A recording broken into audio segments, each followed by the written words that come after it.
నీ సాక్ష్యాన్ని నిలుపుకోవాలన్నా, ఎదుటివాడికి నువ్వు సాక్షిగా ఉండాలన్నా క్రీస్తు విషయమై నీకు పరిశుద్ధాత్మ బలం అవసరం. బాప్తిస్మానికి ఎలా సిద్ధపడి బాప్తిస్మం పొందుతున్నావో పరిశుద్ధాత్మ అభిషేకం కోసం కూడా ఖచ్చితంగా సిద్ధపడాలి, కొద్ది రోజులు కేటాయించుకోవాలి. ఇది బైబిల్లో చాలా సాక్ష్యాలు ఉన్నాయి దీనికి యేసు ప్రభు వారు బాప్తిస్మం పొందిన వెంటనే సేవకి వెళ్ళాడా, లేకపోతే పరిశుద్ధాత్మ నింపుదల కోసం పోయాడా? బాప్తిస్మం పొందిన వెంటనే సేవకి వెళ్ళాలా ప్రభు. 40 దినములు అరణ్యములోనికి ఆత్మచేత కొనిపోబడ్డాడు. బాప్తిస్మం పొందిన తర్వాత పరిశుద్ధాత్మ వశం చేసుకొని నిన్ను ఎటు ప్రేరేపిస్తాడో తెలుసా? ఎప్పుడు ఆత్మాభిషేకం కోసం నిన్ను ఏకాంతంగా దేవుని ముందు కూర్చోమంటాడు. దేవుని మహాకృప, నాకు దేవుడి దయ, ఆ రోజు నుంచి ఈ రోజు దాకా నాకున్న, మీరు ఒక వ్యసనం అనుకోండి, ఒక బలహీనత అనుకోండి, నాకున్న వ్యసనం బలహీనత ఏంటంటే దేవునితో ఏకాంతంగా గడిపే పిచ్చి.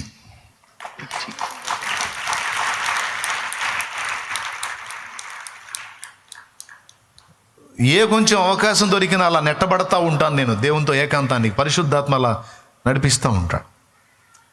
నాకు అత్యంత ఆకర్షణీయమైన విషయం, నాకు చాలా ఇంపైన విషయం, నిరంతరం నా ఆత్మ రేపబడే అంశం ఏదన్నా ఉందంటే ఎక్కువగా ఆ దేవుని కొరకు, దేవుని ఎదుటికి ఏకాంతములో వెళ్ళటం, ఆయన సన్నిధిని అనుభవించటం నాకు మిక్కిలి ఇష్టమైంది. అలాగని సేవ చేయకుండా లేను. ఎక్కువగా నేను దేవునితో గడపడానికి ఇష్టపడతాను, తక్కువగా మనుషులతో ఉండటానికి ఇష్టపడతాను. ఎక్కువగా దేవునితో గడిపి తక్కువగా మనుషులతో గడపడం ఫలితం ఆ తక్కువ టైంలోనే ఎక్కువ మంది ప్రభావితం అవడానికి దేవుడు తన శక్తిని అనుగ్రహించి కార్యం చేశాడు.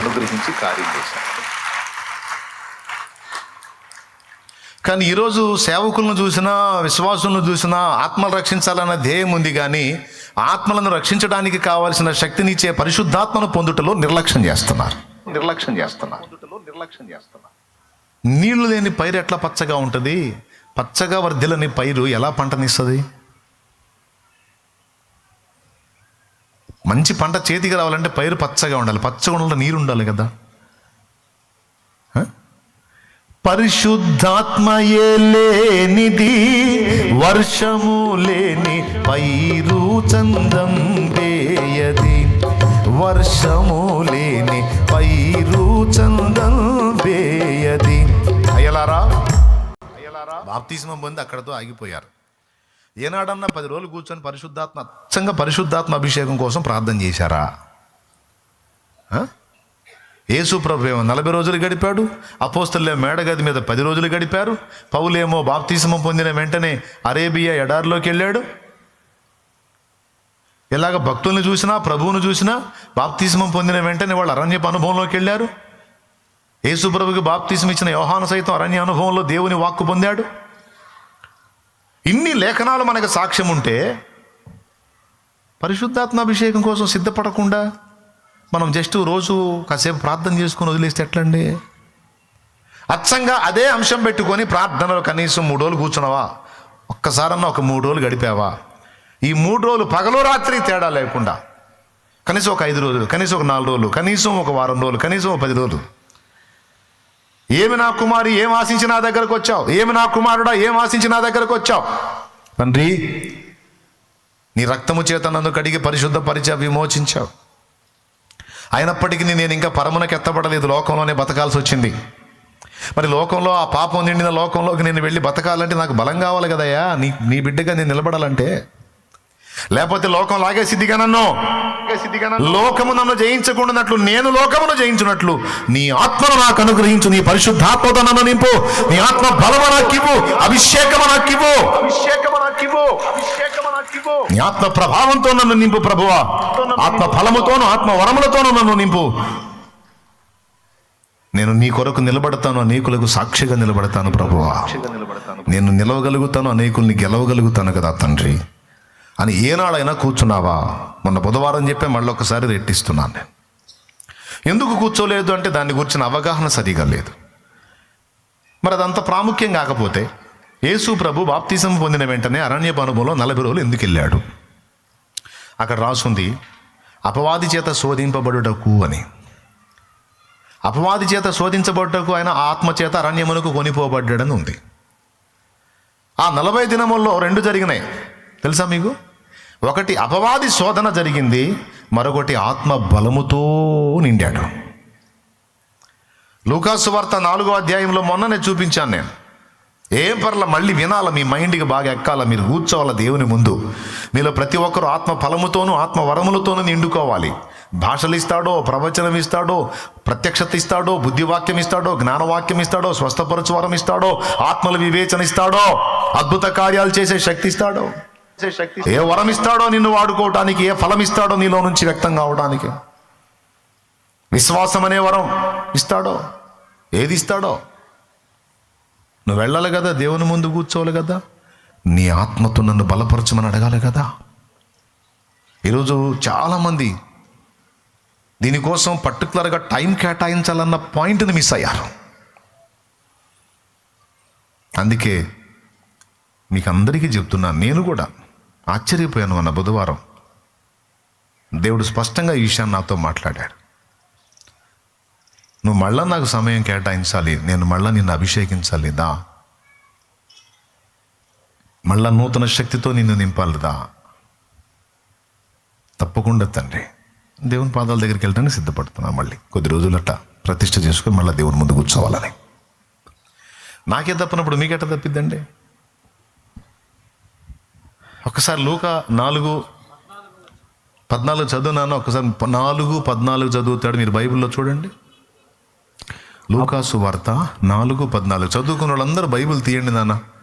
పాపం చదువులేని వాళ్ళకి ఎటు లేదు కాబట్టి పాపం చెప్పింది వింటనే వాళ్ళ పరిస్థితి. చదువుకున్న వాళ్ళు కాస్త బైబిల్ తీసి చూడండి, నా డిఫరెన్స్ అండర్లైన్ చేసుకున్నాను. అప్పుడు యేసు ఆత్మ బలముతో గలిలయకు తిరిగి వెళ్ళెను. ఆయనను గూర్చిన సమాచారము ఆ ప్రదేశమనంతటా వ్యాపించెను. ఒక మాట, ఎప్పుడు యేసు ఆత్మబలంతో నిండాడు?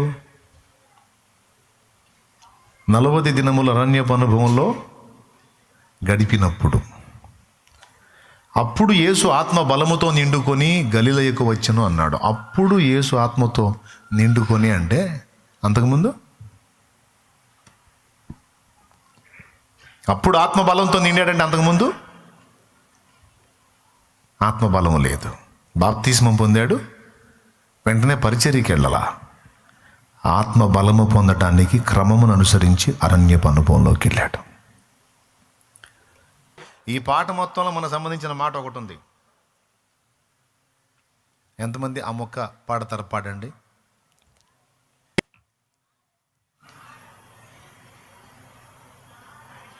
ఎస్, మీరు చురుకురా తల్లి, మీరు చురుకురా. వీళ్ళు ఏందో అటు చూస్తున్నారు. అరణ్య జీవితమే అది. శిశువు ఎదిగి ఇశ్రాయేలుకు ప్రత్యక్షమగు వరకు అరణ్యములో ఉండెనని బాప్తిసం ఇచ్చి యోహాను గూర్చి రాయబడి ఉంది. ఆయన అరణ్యపు అనుభవమే, ఏలియా అరణ్యపు అనుభవమే, యేసయ్య అరణ్యపు అనుభవమే. ఎందుకు? ఆత్మ బలముతో నిండుకోవటానికి. అపోస్తలులను అడవికి పోలేదు కానీ మేడగది మీదకి పోయారు. మొత్తం 120 మంది చేరారు ఆ గదిలోకి. 10 రోజులు ఒకటే పాయింట్, నువ్వు మా మీదికి పంపుతానన్న ఆత్మను పంపు, నీ శక్తితో మమ్మల్ని నింపు. ఇక మొరపెడతా ఉన్నారు, గోజాడుతూ ఉన్నారు, కనిపెట్టి ప్రార్థన చేస్తున్నారు. యేసయ్య చెప్పాడు కదా కనిపెట్టండి అని. ఆత్మాభిషేకం కోసం ప్రార్థించటం, ధ్యానించటం, కనిపెట్టడం, ప్రార్థించటం, ధ్యానించటం, కనిపెట్టడం చేయాలి. పరిశుద్ధాత్మతో నింపబడినటువంటి అనుభవాన్ని దేవుడు మనకు అనుగ్రహించి స్పష్టపరిచినప్పుడు అప్పుడు కృతజ్ఞతలు చెప్పి ఇంకా బయలుదేరాలి. అర్థమైందా? కొన్ని దినాలు కేటాయించుకోవాలి తమ్ముడు, కేటాయించుకొని దేవుని ముందుకు వెళ్ళాలి. అందులో ముందే చెప్తున్నాను, వాక్యం ఒక పక్క చదువుకోవాలి. ఎందుకంటే కొన్నిసార్లు పరిశుద్ధాత్మ అభిషేకం కోసం మనం కాచుకుంటే సైతాను గడమలను శోధించే ఛాన్స్ ఉంది. తెలుసా మీకు? ప్రదీపమును వెలిగించుటకు దంచి తీసిన అచ్చ ఒలీవ నూనె కావాలన్నాడు. దంచి తీసిన అచ్చ ఒలీవ నూనె ఉంది అంటే నకిలీ నూనె కూడా. కొంతమందికి ఆ నకిలీ నూనె వచ్చే దారుణాలు చేస్తారు. ఆ నకిలీ నూనె వచ్చి నేను ప్రవచనం చెబుతాను, నేను అది చేస్తాను, నేను ఇది చేస్తాను అని హడావుడి చేసి తేడాలు చేస్తుంటారు. నకిలీ నూనె.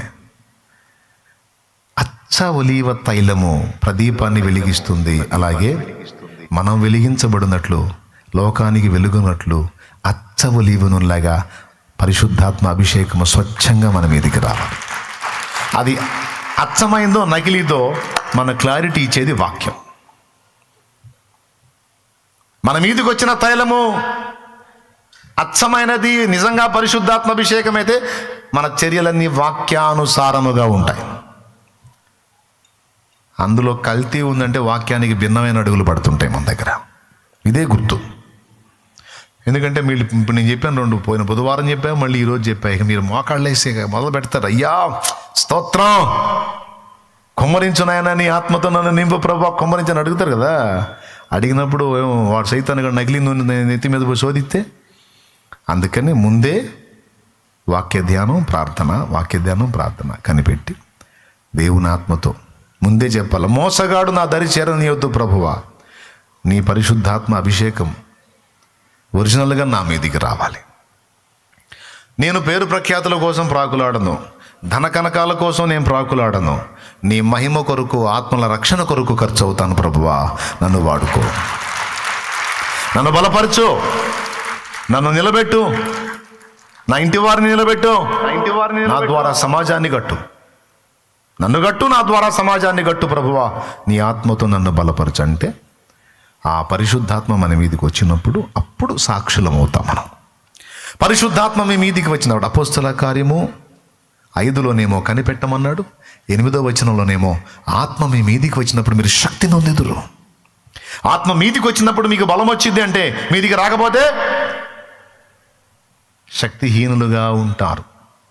శక్తివంతులై భగ్గున మండాలంటే ఆత్మ బలం కావాల్సిందే, పరిశుద్ధాత్మ సహాయం కావాల్సిందే. అందుకే దేవుని ముందుకు వెళ్ళాలి. అయితే ఒకటి మాత్రం ఖాయం, పరిశుద్ధాత్మ అభిషేకాన్ని యథార్థంగా వాంఛించి కోరి నువ్వు తండ్రి ముందుకు వెళితే, దేవుని ముందుకు వెళితే తప్పకుండా నీకు ఆత్మను అనుగ్రహిస్తాడని లూకాసు వార్త 11:13 రాసుంది. చూడండి. పరలోకమందున్న మీ తండ్రి తన్ను అడుగువారికి పరిశుద్ధాత్మను ఎంతో నిశ్చయముగా అనుగ్రహించుననెను.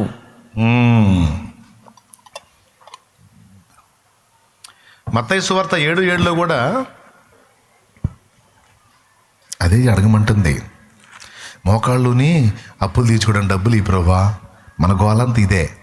కేసు కొట్టే తండ్రి, అయ్యా ఎన్ని రోజులు పిల్లలు లేకుండా అయ్యా ఒక బిడ్డని అయ్యా బర్రెకి జ్వరం వచ్చింది ప్రభువా, 3 రోజుల నుంచి పాలు ఇట్లేదు అయ్యా. ఇది బర్రె అంట, బర్రెకి జ్వరం వచ్చిందంట, 3 రోజుల నుంచి పాలు ఇట్లేదు ప్రభువా, బర్రెను స్వస్థపరుచుంది ఆయన. నీ బర్రె చల్లంగుండా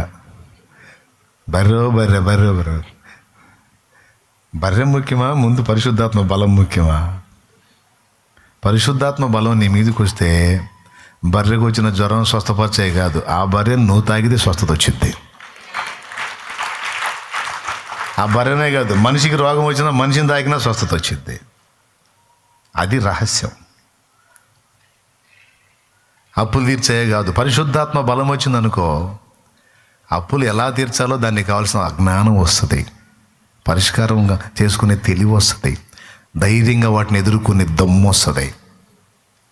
నువ్వు అడిగే సకల ప్రార్థనలకు జవాబు దేవుని ఆత్మ ద్వారా ఉంది నాయన. అందుకే ముందు అడగాల్సింది ఏంది? మళ్ళీ మోకాళ్ళుని ఈ వచనం ఎత్తి, మోకాళ్ళుని మళ్ళీ ఈ వచనం అడుగుడి మీకు ఇవ్వబడిన అన్నావుగయ్యా. నేనేం అడిగాను తండ్రి? ఒక 1/2 ఎకరమేగా తండ్రి నేను అడిగింది. ఏదో ఇల్లు కట్టడం 4 సెంట్లు కదా ప్రభు అని నేను అడిగాను. నేనేం అడిగాను తండ్రి? అడుగుడి మీకు ఇవ్వబడుతుంది, వెదగుడి మీకు దొరుకుతుంది అన్నావుగయ్యా. స్లాబే కదయ్యా నేను ఏపీమంటుంది, మండిగోడలు అట్నే ఉన్నాయి ప్రభా, స్లాబ్ ఏమిచ్చు తండ్రి. మన ప్రార్థనలన్నీ ఇటే ఉంటాయి. మీరు చెప్పండి, మనం అడగమంది, దేవుడు అడగమంది ఏంది? చూడు ఏముందో చూడు. అడుగుడి మీకు ఇవ్వబడుతుంది, వెదగుడి మీకు దొరుకును, తట్టుడి మీకు, అడుగు ప్రతివాడు పొందును, వెదగు ప్రతివానికి దొరుకును, తట్టు ప్రతివానికి. ఆ కింద చదువు. యేసయ్య ఓ పక్కన కూర్చొని డబ్బుని నీకు కావాల్సిన అవసరాలకు సంబంధించిన వాటన్నిటిని ఓ పక్కన పెట్టి, కుమారుడా నేను కావాలా ఈ కావాలా అని అడిగితే అబద్ధాలు ఆడకుండా నిజం చెప్పండి, ఏం అడుగుతారు? అవునా? అట్లయితే ఇంక దేనికోసం ప్రార్థన చేయొద్దు, మర్యాద చెబుతుంది. నా అప్పులు తీర్చని అడగొద్దు, నా రోగం స్వస్థపరచని అడగొద్దు, ఏం అడగొద్దు. నాకు యేసయ్యా నువ్వే కావాలని అడుగు.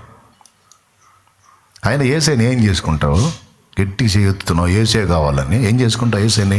డబ్బులుంటే డాబా కట్టుకోవచ్చు, డబ్బులుంటే పొలం కొనుక్కోవచ్చు, డబ్బులుంటే భార్యకి బంగారం చేయించవచ్చు, పిల్లలకి బ్యాంకులో వేసుకోవచ్చు. డబ్బులుంటే ఎన్ని ప్రయోజనాలు. యేసయ్యని ఏం చేసుకుంటాం కదా? యేసయ్య కావాలా? గట్టిగా పడతారు. ఏం చేసుకుంటారు యేసయ్యని?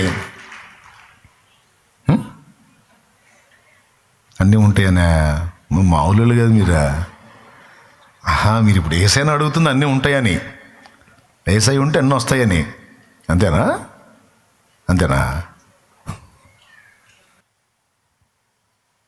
నువ్వు కావాలనైనా నాకు.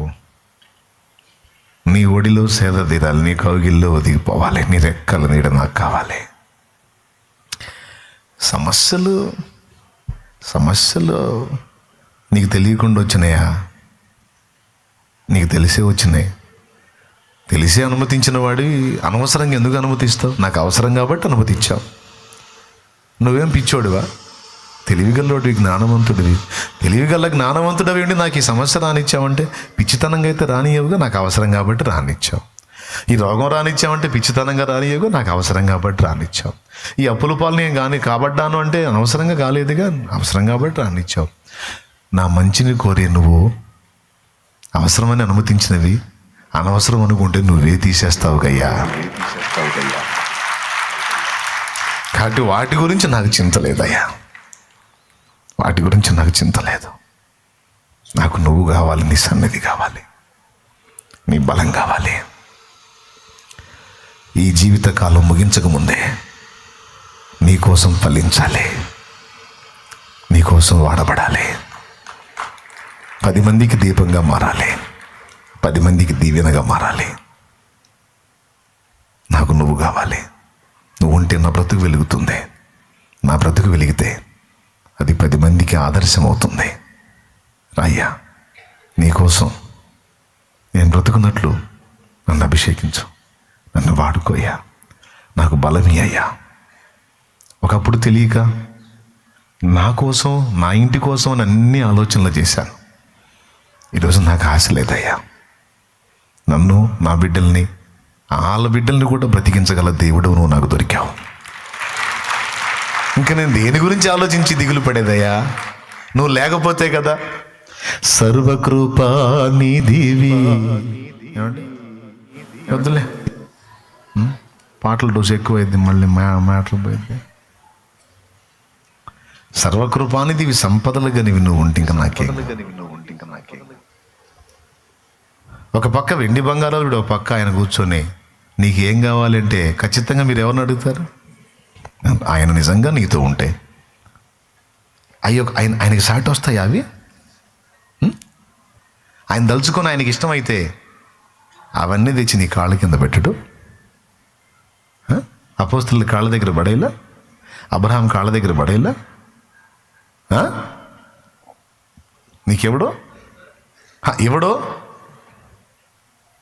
అందుకే చెప్తున్నాను, కనిపెట్టి ప్రార్థన చేయి మోకాళ్ళుని. ఎందుకొరకంటే పరిశుద్ధాత్మ కొరకు.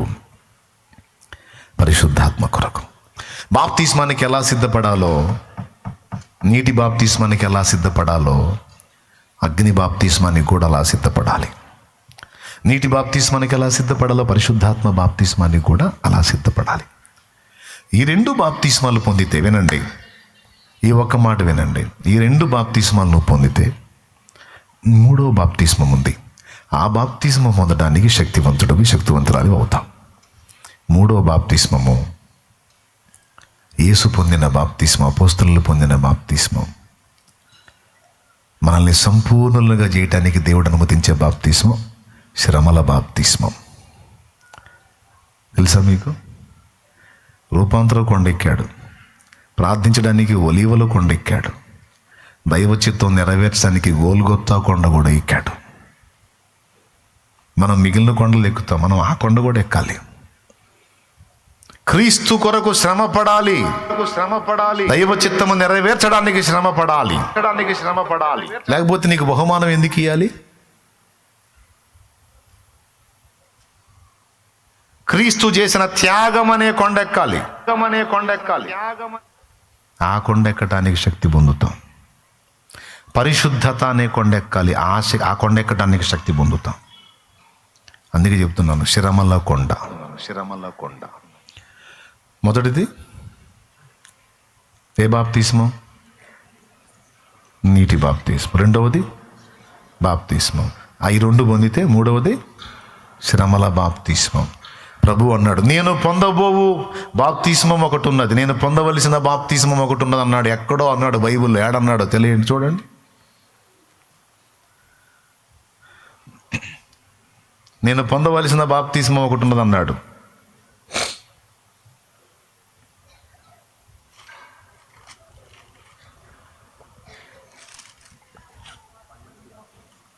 లూకాసు వార్త 12వ అధ్యాయం 50వ వచనం. అయితే నేను పొందవలసిన బాప్తిస్మం ఉన్నది, అది నెరవేరు వరకు నేనెంతో ఇబ్బంది పడుచున్నాను. అద్దెగో ఆ మాట అండర్లైన్ చేయండి. దాని అర్థం ఏంటో ఎప్పుడన్నా ఆలోచించారా? యేసయ్య 2 బాప్తిస్మాలు పొందాడు. యోహాను బాప్తిస్మం ఇచ్చి యోహాను ద్వారా నీటి బాప్తిస్మం పొందాడు. అరణ్యపు అనుభవంలోకి వెళ్ళి అగ్ని బాప్తిస్మం, పరిశుద్ధాత్మతో నింపబడ్డాడు. ఈ 2 అయినాయి. ఈ 2 అయిన తర్వాత మళ్ళీ నేను పొందవలసిన బాప్తిస్మం ఒకటి ఉంది, అది నెరవేరవల్లని నేను ఎంతో ఇబ్బంది పడుతున్నాను. దానికి పైన ఏమన్నాడు?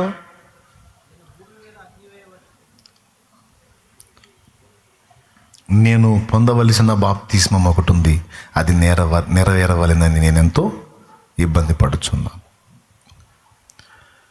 గుర్తుపెట్టుకోండి, విలాప వాక్యాల్లో ఉంటుంది, నిందతో అతడు నింపబడవలెను, నిరీక్షణ కలుగునేమో అని బూడిదలో తన మూతి పెట్టుకొని కూర్చోవాలన్నాడు.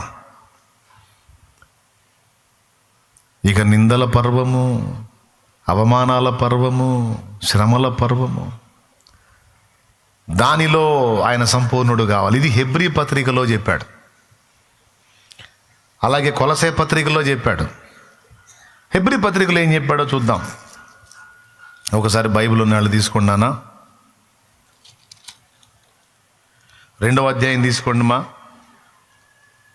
10వ వచనం చదువునానా. సంపూర్ణ సిద్ధి ఎలా కలిగిద్దో చూడు అక్కడ. ఎవని నిమిత్తము సమస్తమును ఉన్నవో, ఎవని వలన సమస్తమును కలుగుచున్నవో, ఆయన అనేకులైన కుమారులను మహిమకు తెచ్చుచుండగా వారి రక్షణకర్తను శ్రమల ద్వారా సంపూర్ణునిగా చేయుట ఆయనకు తగును. అదండి సంగతి. శ్రమల ద్వారా సంపూర్ణునిగా చేయుట. శ్రమల వలన మనకి కొన్ని ప్రయోజనాలు ఉన్నాయి. వాటిల్లో ఒకటి, మనం సంపూర్ణులం అవుతాం శ్రమల ద్వారా. ఇప్పుడు మామూలుగా మాట విన్నోళ్ళు, కాస్త అన్నీ బాగున్నప్పుడు ఎగిరెగిరి పడ్డోళ్ళు, ఏదన్నా రోగమో సమస్యో బాధో అనే శ్రమ రాగానే కదలకుండా కూర్చుంటారు చూడండి. మామూలుగా ఉన్నప్పుడు, ఫ్రీగా ఉన్నప్పుడు, నాకేందన్నయ్య పాపపు తలంపులు వస్తున్నాయి అనుకుంటూ వచ్చేవాళ్ళు, ఏదన్నా ఒక డోస్ తగిలిందనుకో, స్ట్రోక్ ఒకటే, ఇంకా డైలాగ్తో రారు, శ్రమలు ఎక్కువైనాయి ప్రార్థన చేయ అన్నయ్య, ఇప్పుడు పిచ్చి పిచ్చి ఆలోచన రావట్లేదా అమ్మా, ఏమొస్తాయి అన్నయ్య, ఇదే జరిగిపోయింది నాకు. అర్థమైందా? కొంతమందికి గర్వం, ఎదుటోళ్ళని సమాధాన పట్టడానికి ఒప్పుకోరు, ఎదుటోళ్ళని క్షమాపణ అట్టడానికి ఒప్పుకోరు, అందరినీ నిందిస్తూ ఉంటారు. ఇలాంటి వాళ్ళు కొంతమందిని నేను చూశాను, నా జీవితంలో కొంతమందిని చూశాను. నేను మంచానేసి ఆ గర్వాన్ని విడిచి వాళ్ళు అందరినీ పిలిచి క్షమాపణ అడిగేటట్టు చేశాడు దేవుడు. ఒక సోదరు ఉంది, యేసు ప్రభుని ఎన్నిసార్లు ధ్యానం చేసినా నాకైతే తెలియదు, కానీ ఒక సోదరి నన్ను మాత్రం రోజు తలుచుకుంటుంది. రోజుగా స్త్రీ ఆమె, కానీ విపరీతమైన ద్వేషం. ఎందుకంటే ఆమె కూడా సేవ చేస్తుంది. ఏమో మరి ఇక ఆ సంఘానికి చెందిన వాళ్ళు ఎవరైనా ఇక్కడికి వచ్చి కూర్చున్నారు ఏమో పాడు, మరి నాకేం తెలుసు. ఎందుకు అంత ద్వేషం నా మీద? ప్రసంగం ఎప్పుడు ఆమె ప్రసంగానికి నిలబడ్డా ఖచ్చితంగా యేసుప్రభు ప్రత్యక్షత ఉంటుందో లేదో, నా ప్రత్యక్షత మాత్రం నాకు ఎల్లప్పుడూ ఉంటుంది.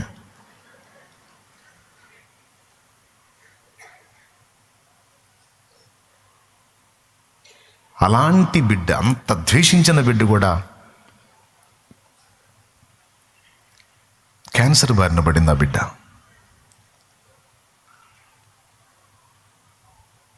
చివరికి బెడ్ మీద ఉండి సహోదరులతో కబురు పెట్టింది నాకు. ఏమన్నా తెలుసా? అన్నా, శాలేమన్నా బిజీగా ఉంటాడు, ఒకవేళ అన్న రాలేకపోతే ఒక మాట, నన్ను క్షమించమని అడిగానని చెప్పండి అన్నా అంతే. చనిపోబోయే ముందు దైవజనులే వచ్చి చెప్పారు నాకు, చనిపోబోయే ముందు క్షమించమని అడిగానని చెప్పండి అన్నా అంతే. ఓపిక ఉన్నంత వరకు నన్ను తిడతానే ఉంది. ఎప్పుడైతే బెడ్ మీద పడిపోయిందో అన్ని గుర్తు చేస్తున్నాడు దేవుడు. ఆ శ్రమలో ఆమెను సంపూర్ణురాలిగా చేస్తున్నాడు. లేకపోతే ఇప్పుడు నన్ను అలాగా ఆమె నన్ను ఆ క్షమాపణ కోరకపోతే రేపు అక్కడ పాయింట్అవుట్ చేస్తాడు. అందుకని కృపగల దేవుడు, పరిశుద్ధాత్మ దేవుడు ఆ బిడ్డను కరుణించి, ఒప్పుకో, లేకపోతే రేపు తీర్పులోకి వస్తావు, అన్యాయంగా నింద మోపావు, అన్యాయంగా ప్రచారం చేశావు, అన్యాయంగా ద్వేషించావు, బాహాటంగా 10 మందిలో ఆ బిడ్డను అవమానపరిచావు, నేను ఏర్పరచుకున్న వాడిని నువ్వు ద్వేషించావు, అది నీకు పాపమైంది, అది తీర్పులోకి వచ్చింది, ఒప్పుకో. చూడు పరిశుద్ధాత్మ ఎంత కృపగలవాడో చూడండి. అక్కడ పరివర్తన కలిగించాడు, ఆ శ్రమలలో సంపూర్ణత కలిగించి శుద్ధీకరించామని తీసుకున్నాడు. ఆ మాట నా చెవిన పడింది. ఇవాళ రేపు వెళ్దాం అనుకున్నాను, మరుసటి రోజే చనిపోయిందని కబురు వచ్చింది. అది నా చెవిన పడింది. ఏముందిలే పోనీ, ఆ బిడ్డ తెలిసా, ఏముందిలే, ఏదో ఆమెకి ఏం ఆలోచనలో పాపం, నేనేం ద్వేషం పెట్టుకోలేదు నాయన, ఆ బిడ్డను మనస్ఫూర్తిగా క్షమిస్తున్నాను అన్నాను. ఒకవేళ నేనేదన్నా అప్సెట్ అయి ఉంటే క్షమిస్తున్నాను నాయన, దాన్ని ఏం ప్రాబ్లం లేదు, బిడ్డ అడిగింది కదా క్షమించమని క్షమిస్తున్నాను, సహోదరు అడిగింది కదా క్షమిస్తాను. మరుసటి రోజు కన్ను మూసిందని కబురు వచ్చింది. నాకు తెలిసింది ఇంకొక ఆయన ఉన్నాడు, అస్సలు రెస్పెక్ట్ చేయని వ్యక్తి ఆయన. కానీ చివరి ఘట్టంలోకి వచ్చేటప్పటికి పిలిచి దగ్గరకు పిలిచి కూర్చోబెట్టుకొని మాట్లాడిన పరిస్థితి ఇచ్చాడు దేవుడు. ఎందుకు ఈ విషయాలు చెప్తున్నానంటే, ఆ బాప్తిస్మం మనం పొందకపోతే పరిపూర్ణం కావు, మనలో ఎగస్టాలు బావు. ఏమో మీలో ఉండే ఎన్నున్నాయో మీకేం తెలుసు, నాలో ఎన్ని ఉన్నాయో నాకేం తెలుసు. తోమితే ఒక తోడు మొత్తం పోతాయి అడ్రస్ లేకుండా, అంటే తోముడు కావాలి. శ్రమల వలన మనకు కొన్ని ప్రయోజనాలు. వాటిలో నంబర్ 1 సంపూర్ణ సిద్ధి. నంబర్ 2 క్రీస్తు విషయమే మనం శ్రమ పొందిన ఎడల గొప్ప బహుమానం. దేవునికి స్తోత్రం. మన కోసమే మనం శ్రమ పడితే ఎందుకు కిరీటం పెట్టాలి దేవుడు? బాగా కష్టపడ్డావు బిడ్డ, పాపం రాత్రి పగలు తేడా లేకుండా ఉద్యోగం చేసి పైసలు సంపాదించి ఫ్యామిలీకి ఇచ్చావు నాన్న, సూపర్, దా కిరీటం పెడతాదా అంటాడా? ఎవరి కోసం కష్టపడ్డా వాళ్ళు పెడతారు కిరీటం, పో అంటాడు. మరి ఆయన ఎందుకు కిరీటం పెడతాడంటే, నిస్వార్థముగా నీ నిమిత్తము నీ వారి నిమిత్తం కాక ఇతరుల కోసం నువ్వు కష్టపడ్డావు, ఇతరుల కోసం నువ్వు టైంని కేటాయించావు, ప్రయాసపడ్డావు, శ్రమపడ్డావు, దుఃఖపడ్డావు, ప్రార్థించావు, ప్రకటించావు, తిన్నావో తినలేదో ఇతరుల సాధక బాధల్లో పాలు పంపులు పంచుకున్నావు, ఇతరుల ఆత్మలను రక్షించడానికి, జీవితాలను వెలిగించడానికి నువ్వు నీ లైఫ్ని పణంగా పెట్టేశావు. గ్రేట్ దా, ఇదిగో అని నీతిగల న్యాయాధిపతి నిన్ను పిలిచి ఆయన నీకు సిద్ధపరిచిన నీతి కిరీటము, జీవ కిరీటము, అక్షయ కిరీటం, వాడబారిన మహిమ కిరీటము, దయా కిరీటం. ఆయన ఎన్ని కిరీటాలు పెట్టాలని నన్ను పెట్టేస్తాడు. ఆయన అర్థమైందా? ఎప్పుడు పెడతాడు కిరీటం? బాగా సంపాదించి వెనకేసినప్పుడా, ముందేసినప్పుడా? ప్రభు పనిలో వేసినప్పుడు. ఎక్కడేసినప్పుడు? ప్రభు కొరకు ఫలించినప్పుడు, ఆత్మల రక్షణ కొరకు వాడబడినప్పుడు. అది నీ జ్ఞానము, నీ ఆయుష్, నీ ఆరోగ్యము, నీ ధనము, నీ సాంపాద్యము. ఇదిగో గొప్ప త్యాగం చేసావు బిడ్డ. త్యాగం చేసావు బిడ్డ. నువ్వు చేసిన ఆ పని వల్ల, నువ్వు ఇచ్చిన ఆ ధనం వలన అదిగో ఒక మందిరం కట్టబడింది, అక్కడ కొంతమంది ఆరాధించడానికి ఒక ప్రాంగణం ఏర్పడింది. నీ కష్టం దానికి ఉపయోగపడింది. నువ్వు నా నిమిత్తం నీ కష్టాన్ని త్యాగం చేశావు. నీ కొరకు నువ్వు దాచుకొనక నా కొరకు వెచ్చించావు గనక ఇదిగో రా అంటాడు రేపు.